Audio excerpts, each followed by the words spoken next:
Hey folks, this is Kalani. Seeing as Marksman Hunter is available and it's changed quite a bit, let's have a look at the abilities we currently have, any new shiny animations, our talents, and finally how our artifact weapon is going to affect how we play. So first things first, everyone's favourite Arcane Shot is back, but it doesn't cost focus this time around, it actually generates it. That means our focus regen is an instant shot, which is definitely going to be interesting to get used to.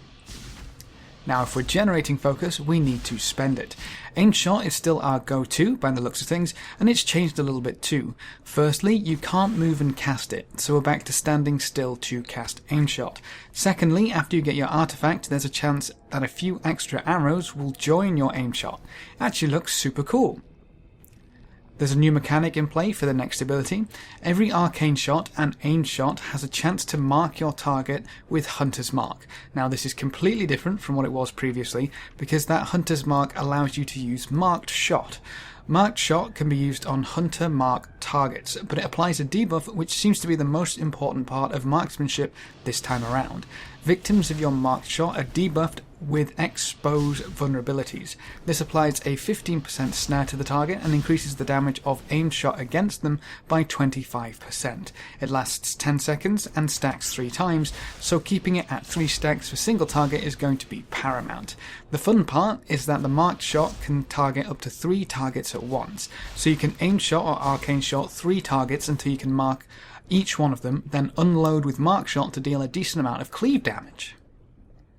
Next up is Bursting Shot, a simple knockback ability. It doesn't seem to have an animation or anything when used on a dummy, but we have some footage from the artifact quest of it in use.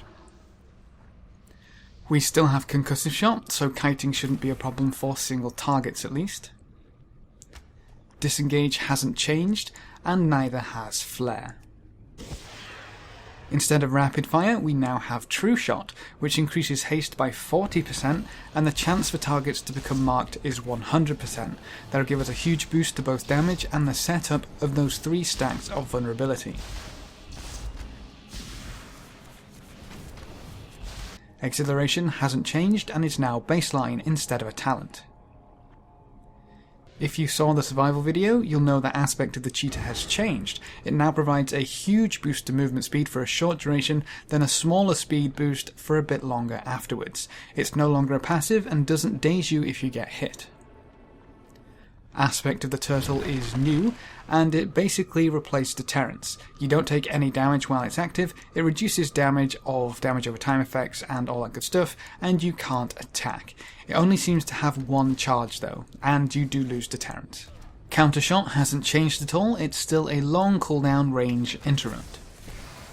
Multi-Shot remains much the same, except it can also mark targets with Hunter's Mark. That means you can AoE mark with Multi-Shot and happily Marked Shot 3 targets with ease. So that's all of our baseline abilities. Note that we don't have Kill Shot and we don't have Chimaera Shot, so everything is really focused around Aim Shot and Mark Shot. With that out of the way, let's move on to talents. First up we have Black Arrow. It's a talent, boys and girls, and it's not too different from how it is right now, except it has charges. What's a little strange is that the duration is longer than the cooldown, so you can unload all 3 charges into a target and keep it at 3 stacks for as long as you want. Obviously when you start cleaving and AoEing, things will get a little different, but for single target it's pretty easy. Steady Focus is basically the same, except it activates when you Arcane Shot twice in a row instead of Steady Shot, which we no longer have. True Aim gives a stacking damage buff on a single target, which affects your Arcane Shot and Aim Shot. 2% per shot, stacking up to 20 times. Incredibly powerful if you only have 1 target to attack. Post Haste hasn't changed much, breaks routes and slows, and get a bit of speed boost when you use Disengage. Fast Strider could be interesting, especially with Marksman, as we'll be stacking crit. Whenever you crit, you have a chance to take a chunk off the cooldown for Disengage. Dash gives aspect of the Cheetah a longer duration on the huge speed boost, making it a good mobility tool. Piercing Shots is back. Crits from Arcane Shot, Aim Shot and Mark Shot cause the target to bleed for 30% of the damage over 8 seconds. Exotic Ammunition is no different. Poison Ammo applies a dot on the target, Incendiary Ammo applies a nice AoE blast, and the Frost Ammo slows your target. We'll have to see the numbers on this one before we can make any judgment calls. Broadside is pretty awesome. Aimed Shot will also hit vulnerable targets for a smaller amount of damage, so you can happily mark targets, marked shot to make them vulnerable, and fire off Aimed Shot to hit them all. Cleaving an AoE is going to be so fun.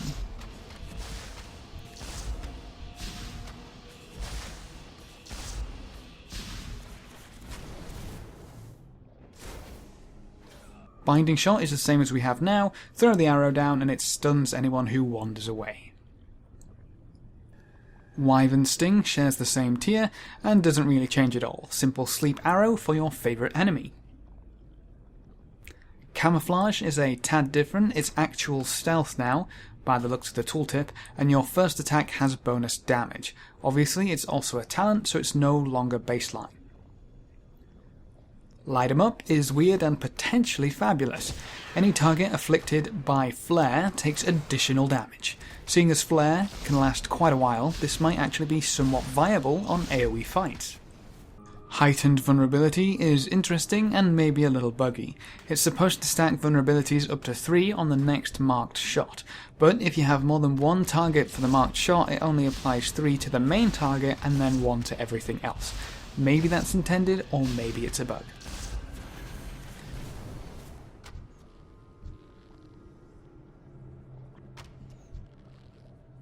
Headshot is a crazy one. It's kind of like Power Shot, but it doesn't knock back. It deals a bunch of damage to the target and anyone in line with them, but its focus cost is 20 to 100. Now that focus cost doesn't affect range or damage, it's literally if you have 100 focused, that's what it costs. If you only have 20 focus, that's what it costs. If you have 37 focus, you guessed it.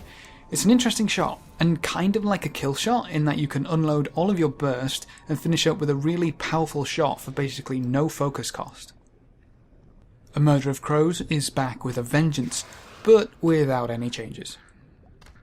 Let's be honest, Barrage couldn't be left out. We'd have too many people complaining about the lack of ninja pulling in dungeons.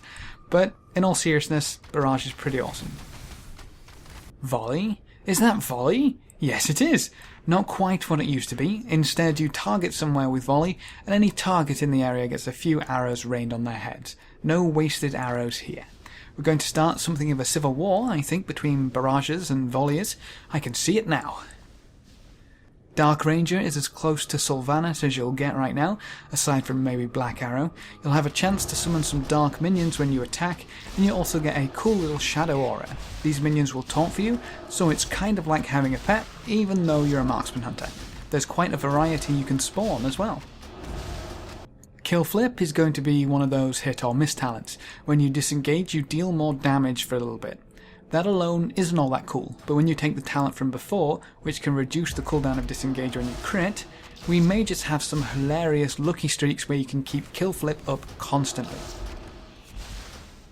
Lock and Load may look familiar, and its basic mechanic remains. Obviously, we don't have Explosive Shot, so it affects Aim Shot instead. 5% chance on your auto attacks to give you 2 free instant aim shots. Yes, please. Now that's all we have for talents, but it's not the only thing which affects how our hunter is going to play. Our artifact is going to play a huge role, especially considering it's basically our level 110 talents. When you first equip Thasdarar, you'll gain the Wind Arrows passive. There's a chance when you use Aim Shot to also fire a whole bunch of wind arrows at your target. They seem to do quite a bit of damage, but I dislike how RNG reliant it is. The first ability you unlock is sadly the only one I can show a visual of. Windburst. You wind up a shot at your target for a decent amount of damage, and it leaves a trail of wind in its wake, which increases the speed of you and allies by 50%. That's going to be crazy for changing target in raids or chasing down people in PvP, but its cast time is pretty long, sadly. So from there, you pretty much just get a bunch of passives. We do have some very incredible abilities in here, but we'll go through the passives very quickly first. Deadly Aim gives your aim shot critical strike damage an increase of 10%. Mark of the Windrunner allows you to mark 4 targets instead of just 3. Windrunner's Guidance gives you a 10% increase to marked shot damage. When you activate Aspect of the Turtle, you heal for 24% of your maximum health over 8 seconds. Survival of the Fittest, damage reduced by 10%. Rapid Killing, while True Shot is active, your crit damage is increased by 50%. Gust of Wind reduced the focus cost of Bursting Shot by 10. Marked for Death. Marked Shot increases your aim shot crit strike chance against the target by 15% for 10 seconds. Kind of ridiculous considering that's pretty much going to be up all the time, at least if it's single target. Precision reduces the focus cost of aim shot by 6. Multi-shot damage increased by 10%. Arcane Shot crits generate 100% more focus. Pretty powerful actually. You can see that we're still going to be stacking crit. Reduces the cooldown of True Shot by 30 seconds. So that's all your passives. When you pick all of these up, you're pretty much going to be as powerful as you would be. So this is the first one that you get. We've talked about Windburst already, so you can go pretty much any way you want. But these are the key abilities. These are the most powerful ones here. While True Shot is active, wind arrows will stream out of your bow every 1.5 seconds, I would assume, and strike any target with your Hunter's Mark. Now obviously that's going to be really powerful for any AoE or cleave, and it's just so important. It makes it even more important to keep those marks up on your primary targets, but I don't really see how you can't do that considering it's Aim Shot and Arcane Shot and you'll be using those anyway. Bullseye, special attacks against the target below 20% health grant a 3% crit strike buff for 6 seconds, and it stacks. Doesn't quite tell you how high it stacks, but I mean that's pretty much going to be our kill shot range. Instead of getting kill shot, we'll get a stupid amount of crit, which, you know, we're going to be stacking crit anyway and getting 3% stacking several times. I can imagine that being absolutely ridiculous. Okay, so last one, Call of the Hunter. Marked Shot has a chance to summon a regiment of fallen hunters to rain arrows down upon your foes. Probably a bit more AoE or cleave orientated than the others, but still ridiculously powerful.